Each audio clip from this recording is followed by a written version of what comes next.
Tem tarde que o sol desce diferente. Não com pressa, não com graça, desce pesado, como se ele também estivesse cansado de iluminar sempre as mesmas coisas. O mesmo pasto, a mesma cerca, a mesma casa com a janela do quarto que eu nunca mais abri depois que ela foi embora para sempre. Meu nome é Antônio.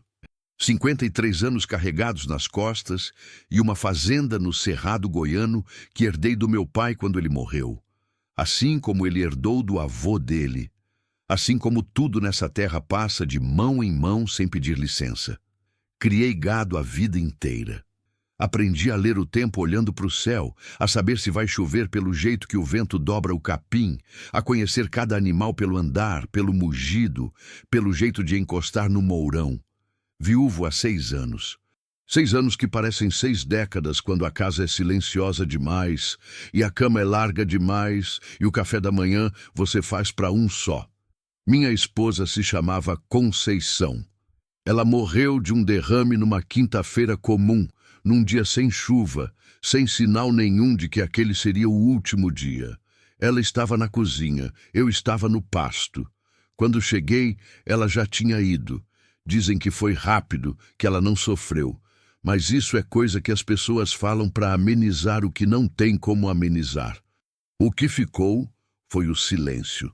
E silêncio de casa vazia é o tipo de coisa que nenhum homem aprende a carregar direito, não importa quantos anos passem. Os peões me ajudam na lida. São 3, Zezão, Benedito e o Júnior, que é novo, mas trabalha sem reclamar. Durante o dia tem movimento, tem conversa, tem o barulho normal de fazenda, o mugido do gado, o motor do gerador, o cachorro latindo para nada. Mas quando o sol some e eles vão para casa, a fazenda fica sendo minha e minha solidão fica sendo dela. Nessa tarde, eu tinha saído mais cedo que o costume para checar os pastos do fundo. Montado no Trovão, um cavalo baio de 14 anos, teimoso como poucos e fiel como nenhum, fui abrindo caminho pelo carreiro de terra vermelha que corta o cerrado até os fundos da propriedade. O Trovão conhecia o caminho de cor. Ia no passo certo, as orelhas em movimento, farejando o ar seco daquela tarde de maio. O cerrado, nessa época, fica cor de palha. O capim ressecado range embaixo das patas. O horizonte parece que foi pintado com uma cor que não tem nome, entre o laranja e o cobre, com aquele azul pesado lá no alto que anuncia o fim do dia. Estava pensando em nada, ou pensando em tudo ao mesmo tempo, que é quase a mesma coisa. Foi quando o Trovão puxou o trote e parou. Ele fez isso com aquela firmeza que os cavalos têm quando sentem algo antes da gente. As orelhas espetadas, o focinho alto, as narinas abertas. Eu conhecia esse sinal. Tinha coisa diferente ali na frente. Me levantei no estribo e olhei. No pasto do fundo, perto da cerca de arame que divide minha terra da estrada de chão, tinha uma figura. Por um segundo, achei que era o Benedito, que às vezes ficava por ali verificando os mourões. Mas não era. Era pequena demais e estava puxando uma corda. Na outra ponta da corda estava a estrela do cerrado. Meu coração deu um tranco que eu quase senti físico. A estrela do cerrado era o animal mais valioso da minha fazenda. Uma vaca Nelore de genética premiada, campeã nacional em 3 exposições, cujo último bezerro tinha sido vendido por R$500 mil num leilão em Goiânia. Compradores de São Paulo, do Mato Grosso, até do Paraguai, já tinham feito proposta por ela. Eu nunca vendi porque não precisava do dinheiro tanto quanto precisava de algo que ainda me desse orgulho de acordar cedo. Ela era o tipo de animal que você não cria só pelo valor. Você cria porque é bonito ver uma coisa assim viver. E alguém estava tentando levá-la embora. Toquei o calcanhar no flanco do Trovão e avancei no trote, sem gritar, sem fazer alarde. Queria chegar perto o suficiente para entender o que estava acontecendo antes de qualquer coisa. Quando me aproximei, a figura virou de lado e eu parei o cavalo de uma vez. Era uma mulher, jovem. Talvez 30 anos, talvez menos. cabelo preso com um elástico qualquer, a blusa desbotada, a calça jeans rasgada no joelho. O rosto coberto de poeira, como quem vinha de longe a pé, os braços finos puxando a corda com uma força que claramente não tinha mais. E a barriga, grande, redonda, inconfundível. Ela estava grávida, muito grávida. Do tipo que você olha e sente que pode ser questão de dias. Fiquei parado em cima do trovão por um momento que pareceu mais longo do que foi. Ela ainda não tinha me visto. Continuava puxando a estrela, que resistia do jeito manso que as vacas resistem, sem violência, mas sem ceder.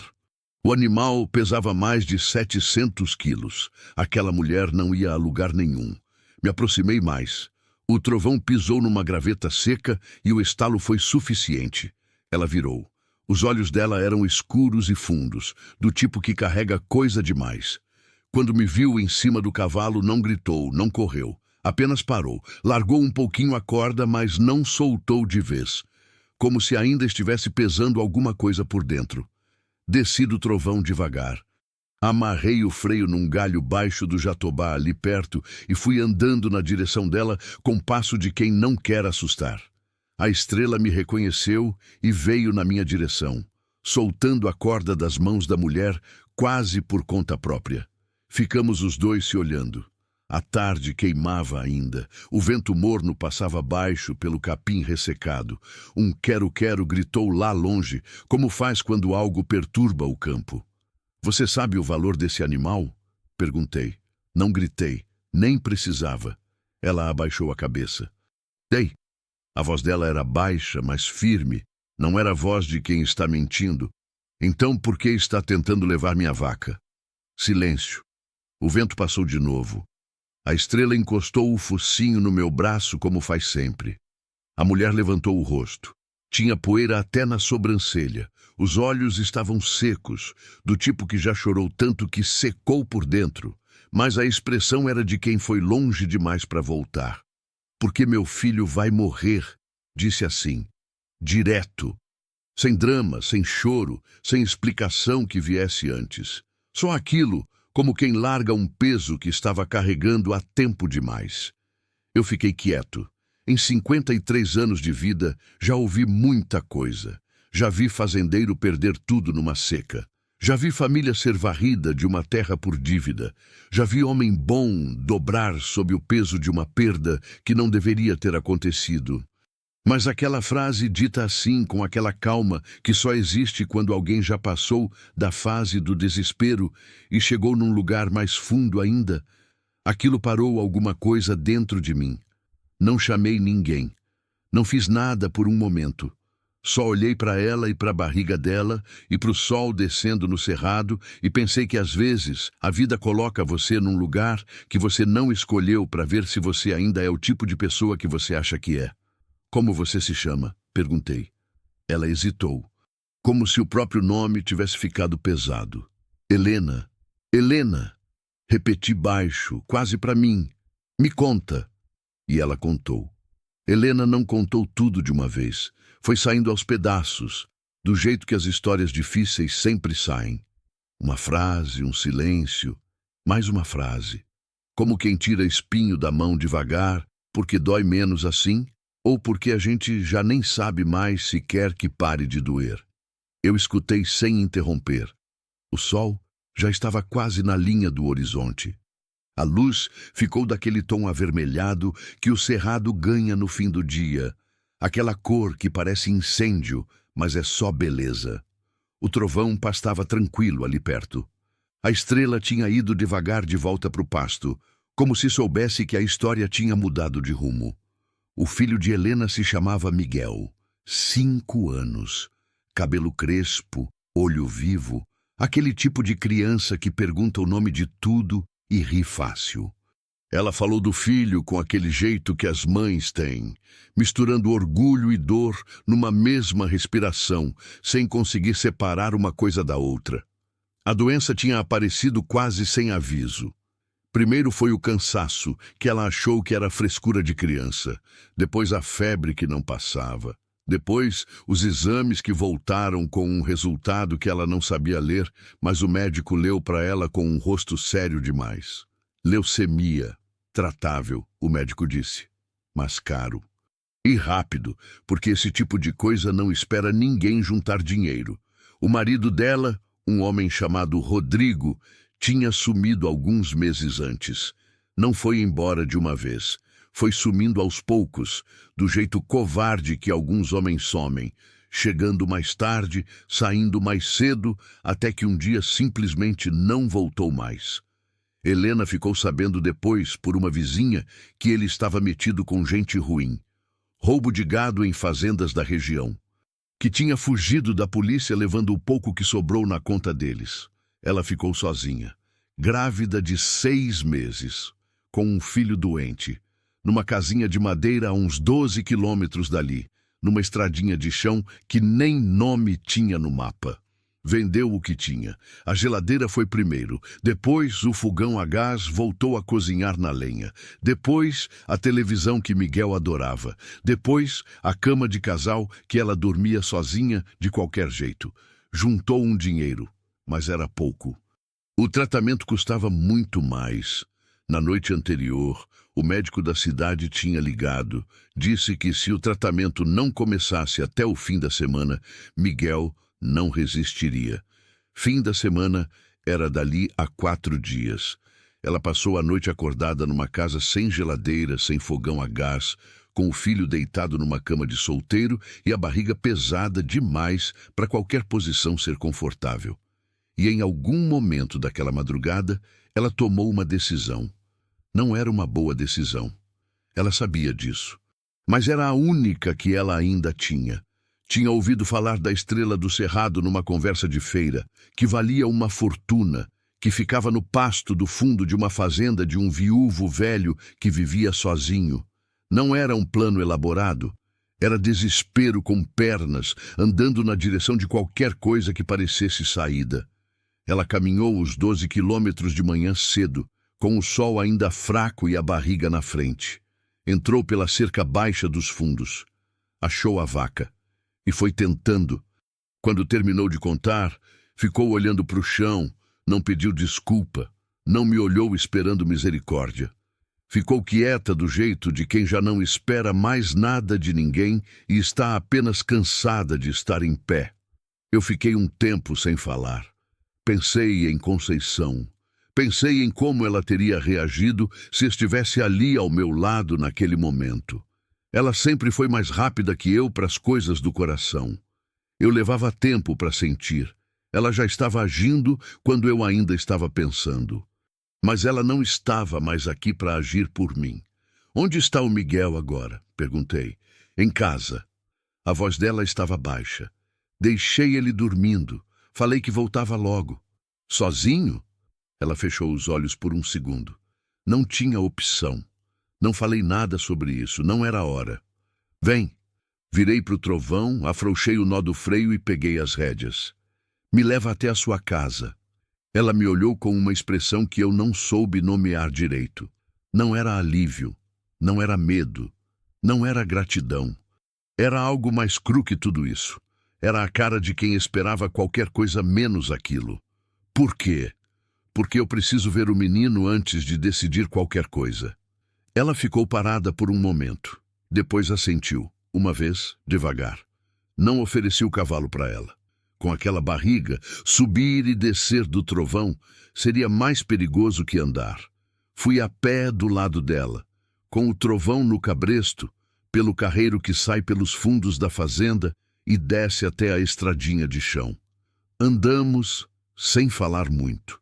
O cerrado foi escurecendo dos lados enquanto caminhávamos. Os grilos começaram antes mesmo do sol sumir de vez. Aquele som que enche o campo de uma presença que não se vê. O ar estava mais fresco agora, com aquele cheiro de poeira e capim seco que eu já nem percebia mais, de tanto que era parte da minha vida. Numa curva da estrada ela disse sem me olhar: Eu sei que errei. Sei que sabe. Se o senhor quiser chamar a polícia, ainda não decidi nada. Cortei, mas sem rispidez. Anda. A casinha de madeira apareceu depois de uns 20 minutos de caminhada, escondida atrás de uma mangueira velha que devia ter uns 50 anos. Era pequena, de tábua, com um telhado de zinco que devia fazer um barulho de fim do mundo quando chovia. A varanda tinha 2 tijolos servindo de degrau, uma janelinha com cortina de chitão florido, luz nenhuma acesa. Helena apressou o passo. Abriu a porta. Não tinha cadeado, só uma trava de madeira por fora, e entrou chamando baixo. "Miguel, meu filho!" Entrei atrás dela. A casa tinha um cheiro de remédio e de coisa fechada que ficou no nariz. Era escura, mas os olhos foram se acostumando. Tinha uma mesa, 2 cadeiras, uma prateleira com algumas latas e um fogareiro a carvão no canto. Numa peça pequena nos fundos, separada por uma cortina de lona, estava a cama.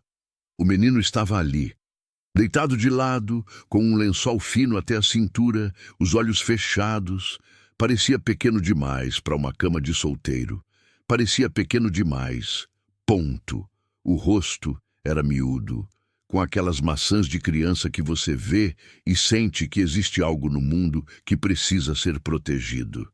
Respirava, mas respirava com aquele esforço que dói de ver. Helena ajoelhou do lado da cama, com dificuldade por causa da barriga, e passou a mão na testa dele. "Mamãe voltou, meu amor." O menino abriu os olhos devagar. Olhos escuros, iguais aos dela. "Você conseguiu?" perguntou com aquela voz fininha de criança que ainda acredita que a mãe resolve tudo. Ela não respondeu. Só ficou com a mão na testa dele. E eu vi o ombro dela descer devagar, como quem solta um choro que não pode soltar na frente do filho. Fiquei na entrada da peça, de chapéu na mão, olhando aquilo. Tinha uma coisa ali que me apertou o peito de um jeito que eu não esperava. Não era pena, era reconhecimento. Reconhecia aquele desamparo, o de quem ama alguém que está indo e não consegue fazer nada. Eu tinha ficado do lado de fora do meu próprio desamparo por 6 anos, fingindo que trabalho e rotina eram suficientes para preencher o que a morte deixa vazio. Olhando para aquela mulher e aquele menino, entendi que não eram. Saí da peça sem fazer barulho, fui até a varanda e peguei o celular. Tinha 2 sinais de antena, o suficiente.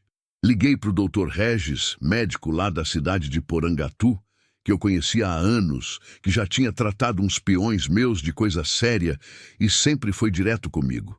Ele atendeu no 3º toque. "Dr. Regis, sou Antônio, da Fazenda Boa Esperança." "Antônio, quanto tempo? O senhor está bem?" "Tô, mas preciso de um favor urgente. O senhor conhece algum especialista em Goiânia que trata leucemia em criança?" Pausa curta. "Conheço, sim." "Por quê?" "Porque tem um menino aqui que precisa de tratamento agora. E eu vou pagar." Outra pausa, mais longa dessa vez. "Tá bem, Antônio. Me dá os dados que eu faço a ponte." Entrei de volta na casa quando já estava quase escuro. Helena tinha acendido uma vela. Eletricidade devia ter cortado por falta de pagamento e estava sentada na beira da cama do filho, de mão dada com ele. Quando me viu, se levantou com dificuldade. "O senhor vai me entregar?" perguntou direto. Olhei para ela. "Liguei para o médico.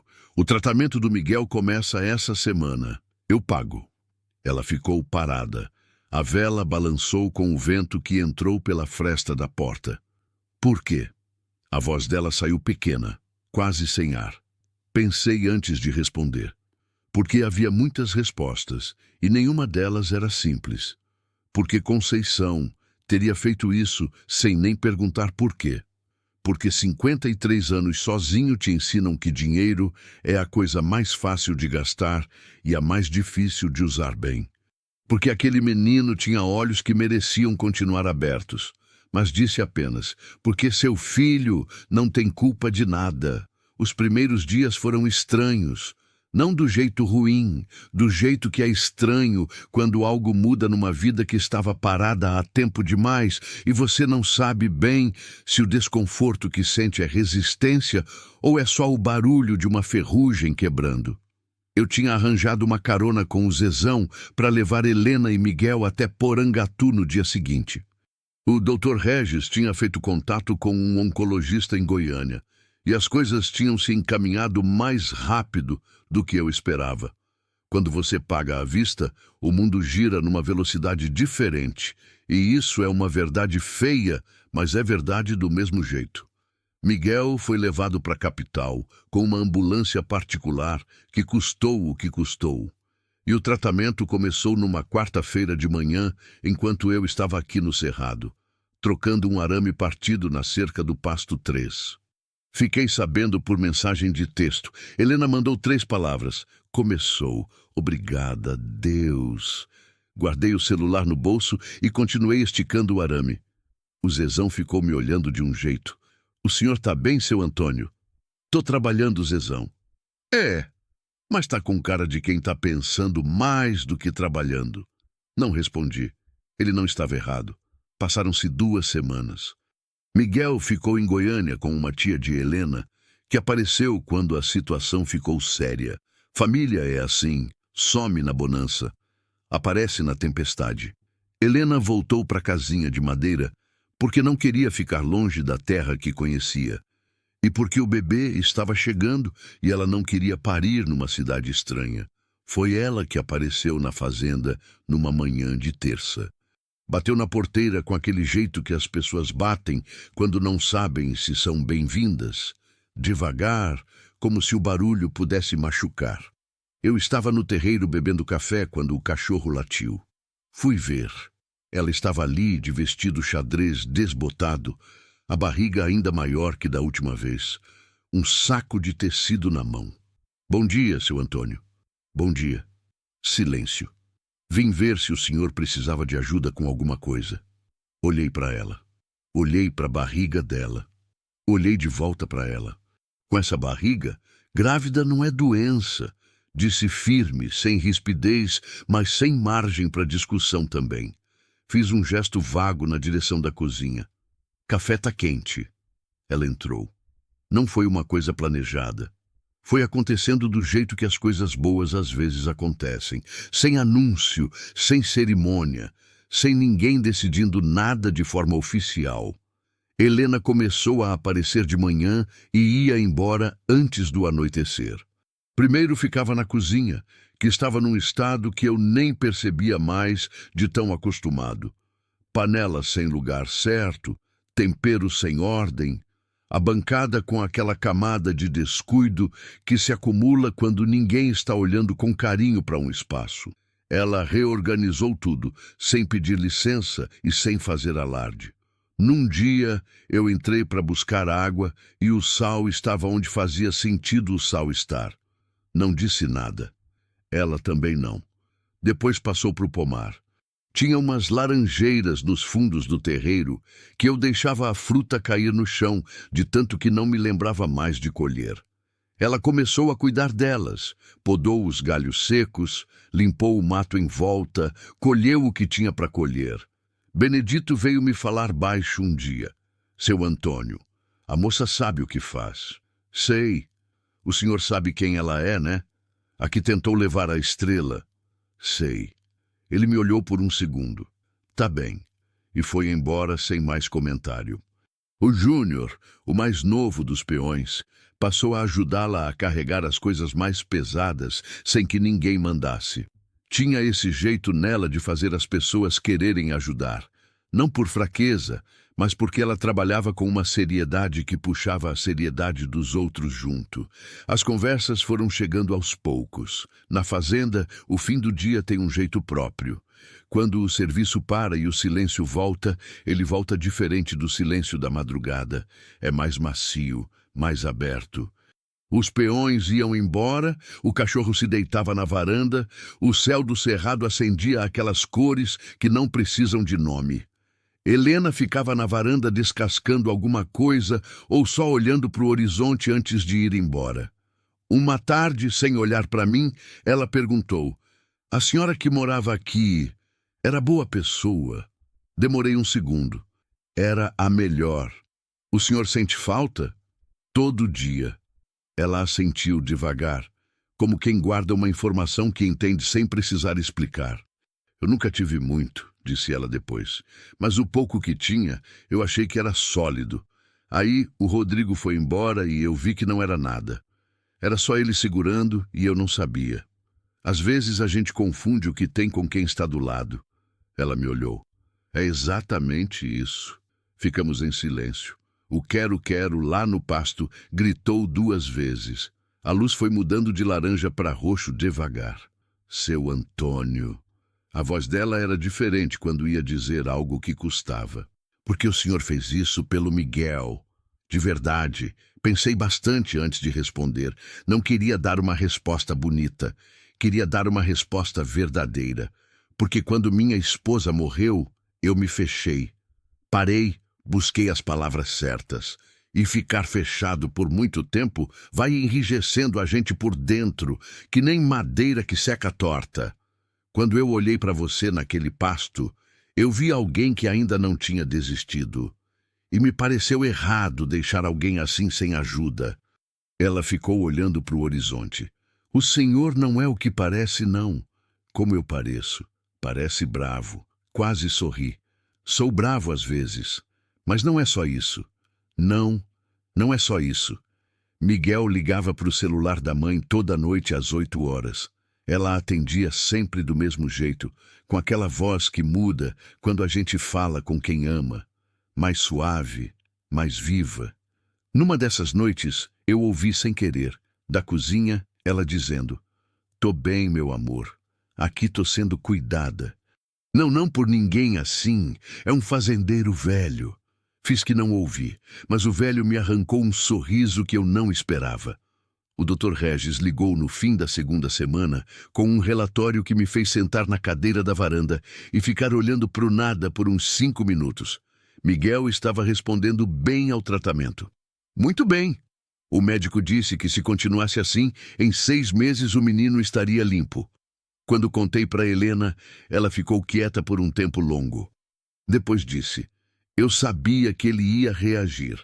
Ele é teimoso que nem o pai."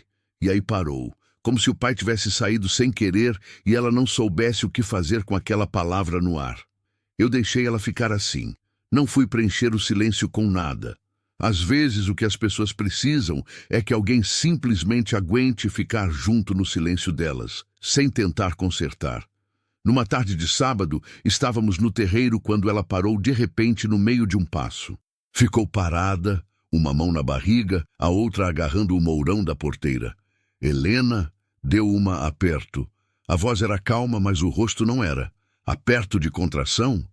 Pode ser que sim. Quantas semanas você tá? 38. Olhei para ela. Ela olhou para mim. Os dois sabendo o que aquilo significava. Vamos ligar pro médico. Pode ser falso alarme. Pode, mas vamos ligar do mesmo jeito. Ela concordou, mas quando pegou o celular, a bateria estava morta. O meu tinha um sinal só, aquele que aparece e some, que você não sabe se existe de verdade. Tentei o Dr. Regis. Não completou. Tentei o Zezão, caixa postal. Tentei o Benedito.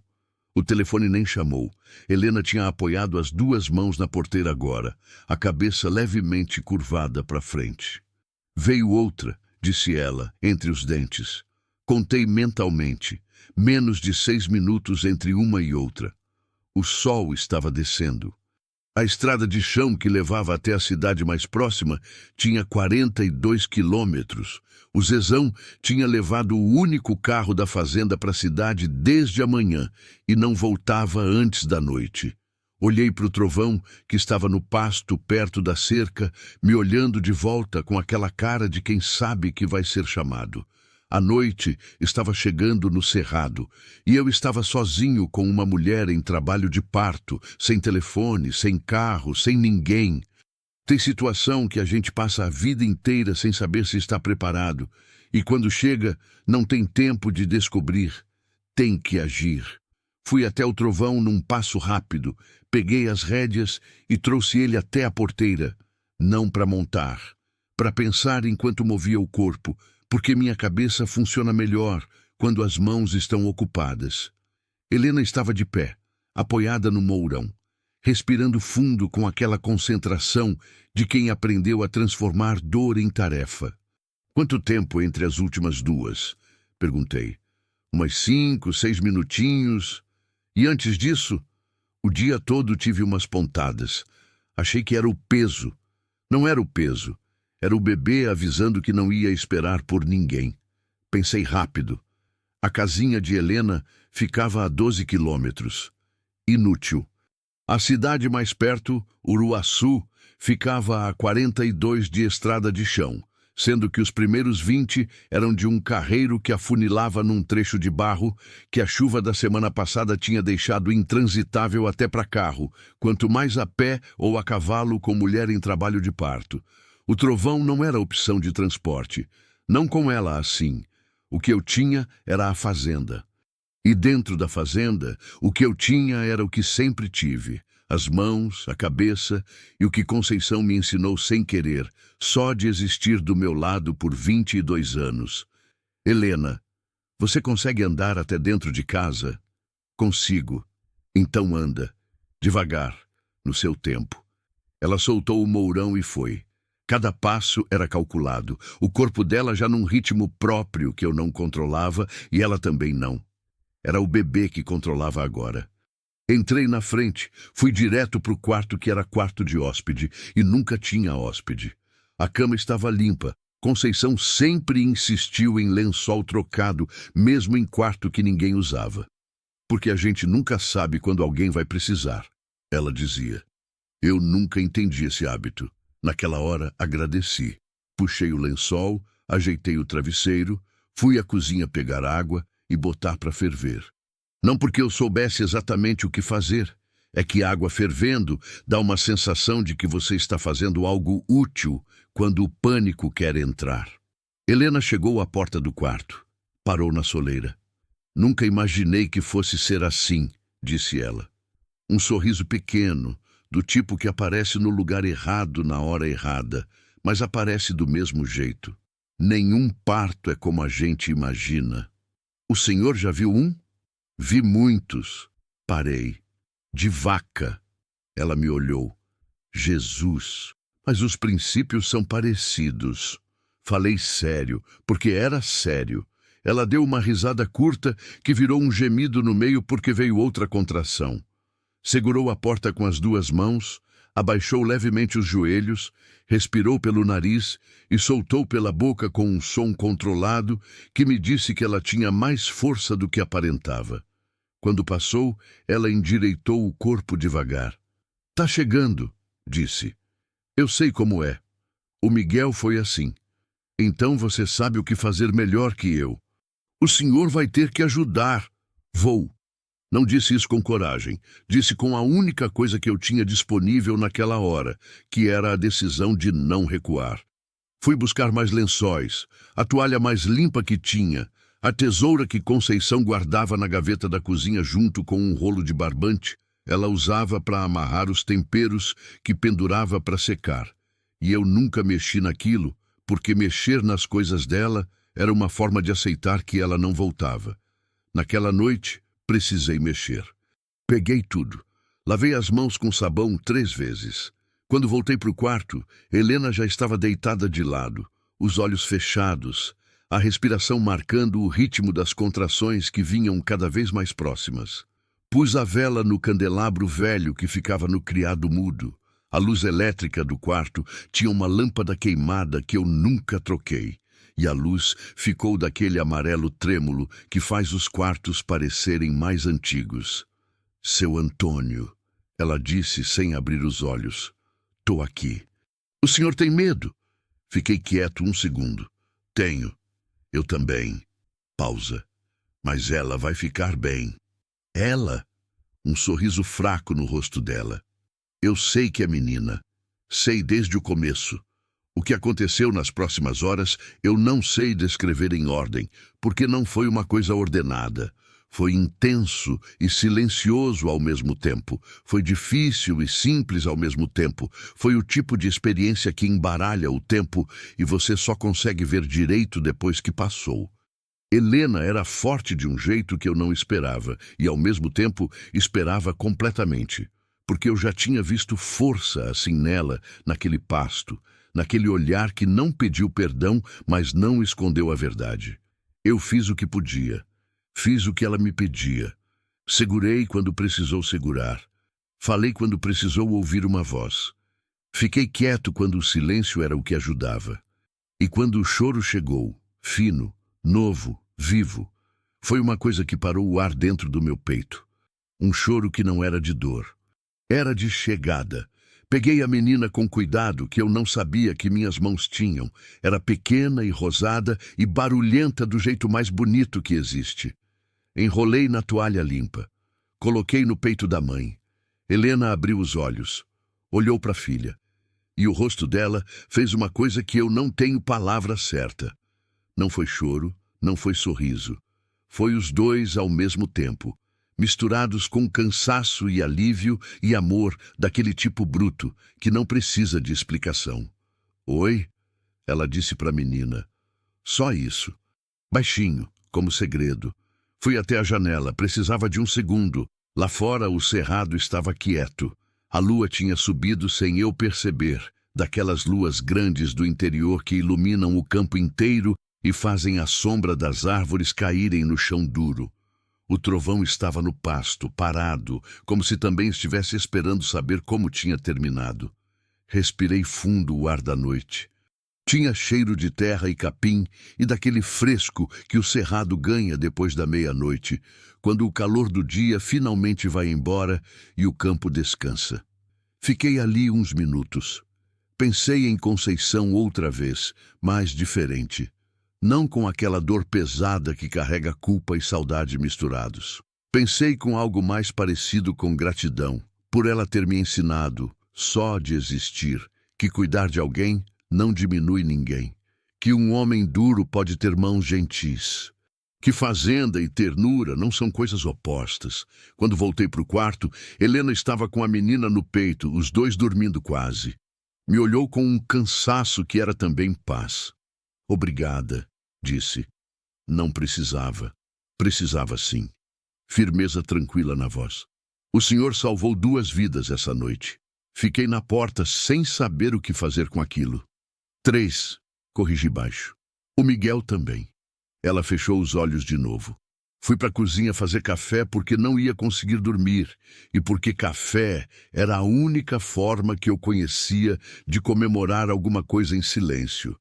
O Zezão chegou de manhã cedo e encontrou a situação que encontrou com uma cara que misturava susto, admiração e aquela vontade de rir que as pessoas seguram quando não é hora. Seu Antônio, o senhor chama o doutor Regis, mas o senhor, Zezão, chama o médico.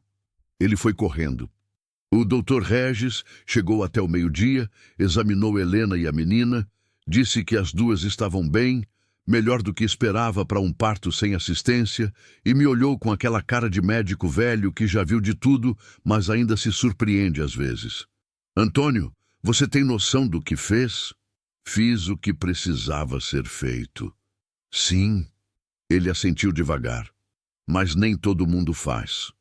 À tarde, quando Helena já estava mais descansada e a menina dormia naquele sono profundo dos recém-nascidos, ela me chamou do corredor. Entrei no quarto. Ela estava sentada na cama, apoiada no travesseiro, a filha enrolada no braço. Já escolheu o nome? Perguntei. Ela me olhou com aquele olhar direto que eu já tinha aprendido a reconhecer. Esperança, disse. Vou chamar ela de Esperança. Fiquei quieto.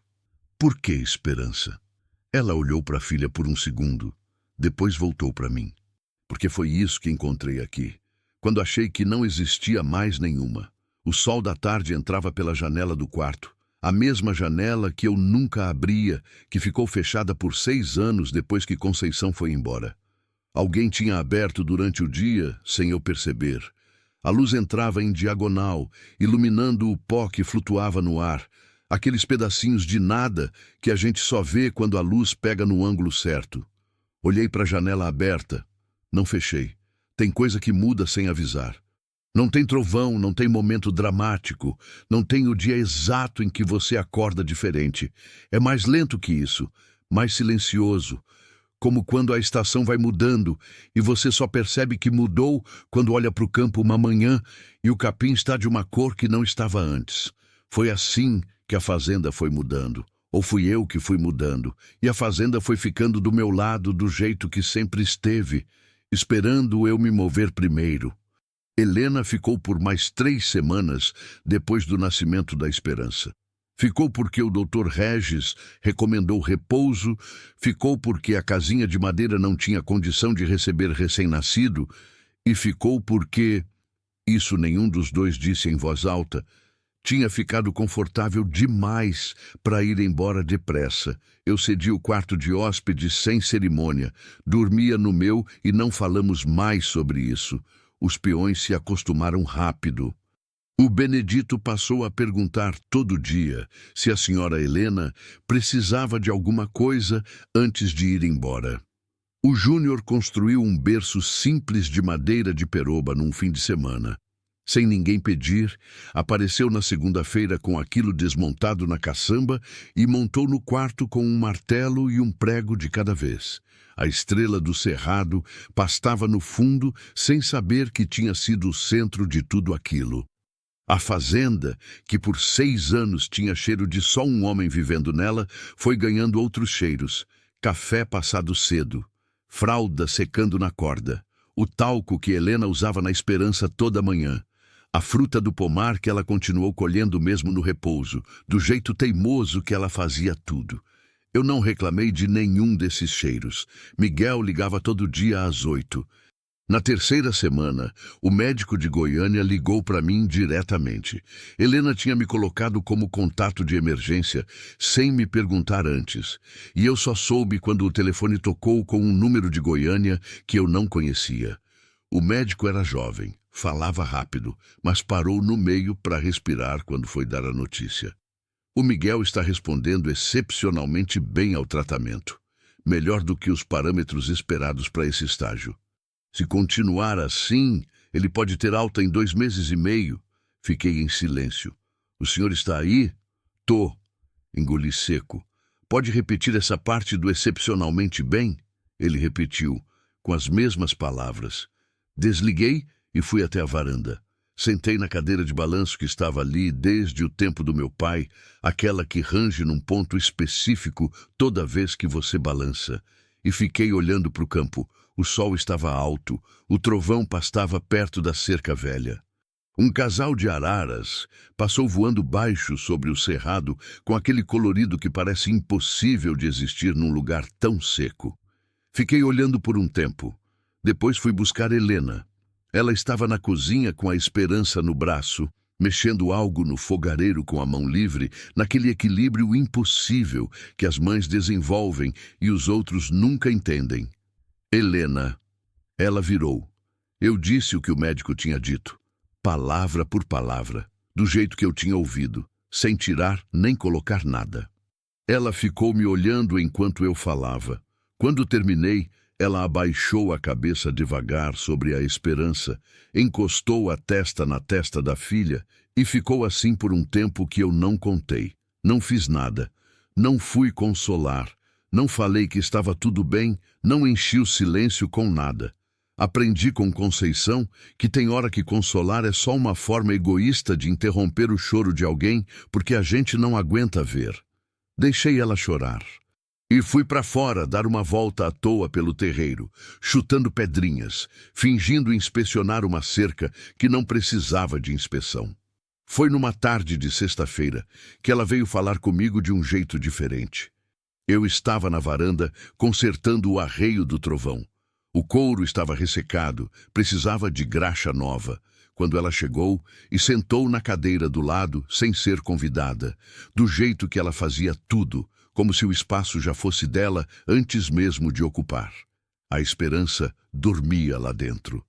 O sol estava naquela posição da tarde que faz a sombra das árvores esticar comprida pelo chão. Preciso ir logo, disse ela. Continuei passando a graxa no couro. Sei. A casinha precisava de uns reparos, mas dá para morar. E quando o Miguel tiver alta, a gente volta para lá. Sei. Eu queria... Parou recomeçou. Eu queria saber se o senhor vai deixar eu trabalhar aqui. De verdade, não de favor. Com salário, com acordo, com tudo certo. Parei no arreio. Olhei para ela. Você tem bebê de 3 semanas. Tenho. E tenho conta para pagar, e filho doente em Goiânia e orgulho, que o senhor deve ter percebido. Fiquei quieto 1 segundo. Percebi. Então pode trabalhar. Mas você começa depois que o Dr. Regis liberar. E o salário é justo, não é favor. Ela assentiu uma vez. Firme. Uma coisa a mais, disse ela. Fala. Quando o Miguel vier, ele vai precisar de um lugar calmo para se recuperar. A casinha é pequena e... Já pensei nisso. Ela me olhou. Tem um quarto no fundo que não uso. Vocês ficam ali enquanto ele precisar de tranquilidade. Depois a gente vê. Ela não disse obrigada dessa vez. Só me olhou por um momento com aquele olhar que não precisava de palavra. Voltei para o arreio.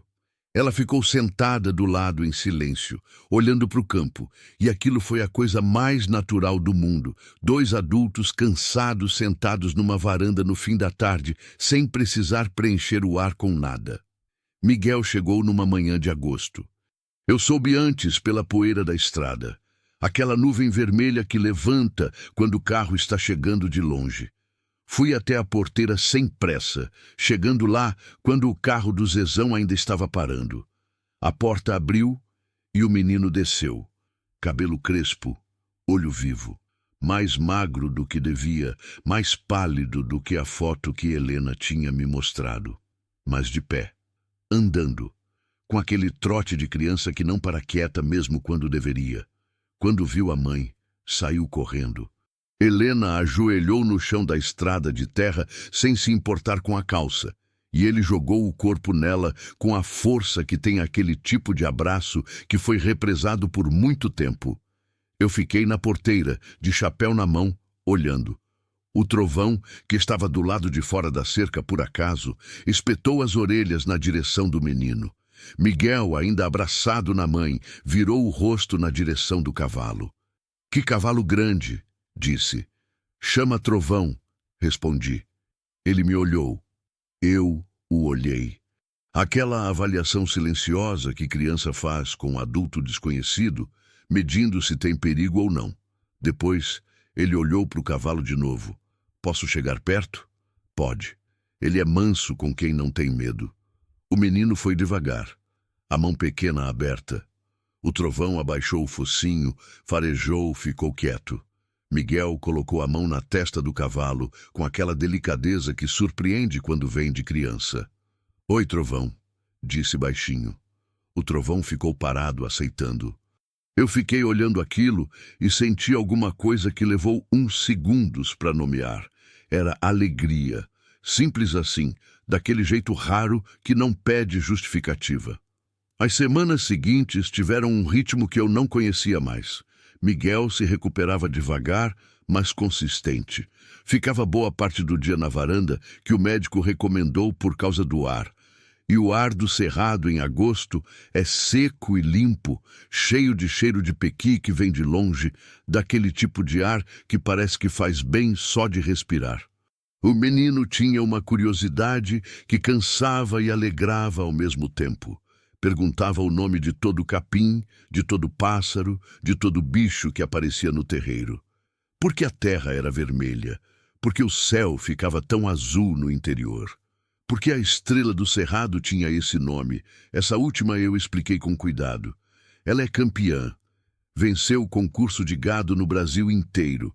Ele olhou para a vaca lá no pasto com um respeito novo. Ela sabe que é campeã? Pensei. Acho que não. Ela só vive. Ele ficou pensando nisso por um tempo. Que bom, disse por fim. Deve ser mais fácil. Eu não soube o que responder, mas guardei aquilo. Uma noite, tarde, eu estava na varanda sozinho depois que todo mundo tinha ido dormir. O costume antigo de não conseguir dormir cedo, de ficar olhando para o escuro como se ele fosse revelar alguma coisa que eu ainda não tinha entendido. O céu do Cerrado em agosto é outro mundo à noite. Sem nuvem, sem neblina, as estrelas ficam tão nítidas que parecem próximas demais, do tipo que faz a gente se sentir pequeno, de um jeito que não assusta, que quase consola. Fiquei pensando no caminho que tinha me trazido até aquela varanda naquela noite. A tarde do pasto, a mulher com a corda, a barriga, a frase, porque meu filho vai morrer, dita com aquela calma de quem já passou do desespero. O quarto de hóspedes com lençol trocado que Conceição sempre insistiu em manter limpo, porque a gente nunca sabe quando alguém vai precisar. Ela sabia. Não sabia que sabia, mas sabia. Pensei no trovão me parar naquele momento específico do fim de tarde. Uns 10 minutos antes ou depois, e eu teria passado pelo outro carreiro. Não teria visto nada, e aquela história teria terminado de um jeito que nem quero imaginar. Tem coisa que a gente não explica. Não porque seja mistério, mas porque a explicação, se existir, é maior que a linguagem que a gente tem para conter ela. Fiquei ali até a madrugada. Não pensando em Conceição com dor dessa vez. Pensando com ela, como se ela estivesse sentada na cadeira do lado, como ficava, com aquela xícara de chá que ela sempre tomava tarde da noite quando não conseguia dormir. Você fez bem, ela teria dito, sem exagero, sem drama, só aquilo, do jeito direto que ela tinha. Você fez bem, Antônio. Na manhã seguinte, acordei antes do sol. Fiz café, saí para o terreiro com a xícara quente nas mãos e fui até o pasto onde o trovão estava. Ele veio na minha direção quando me viu, do jeito que sempre faz, aquele trote preguiçoso de quem não precisa provar nada para ninguém. Passei a mão no pescoço dele. Você me parou naquele dia por quê? Perguntei baixo, como se houvesse resposta. Ele bufou, sacudiu a cabeça, voltou a pastar. Tomei meu café olhando para o cerrado que ia clareando devagar.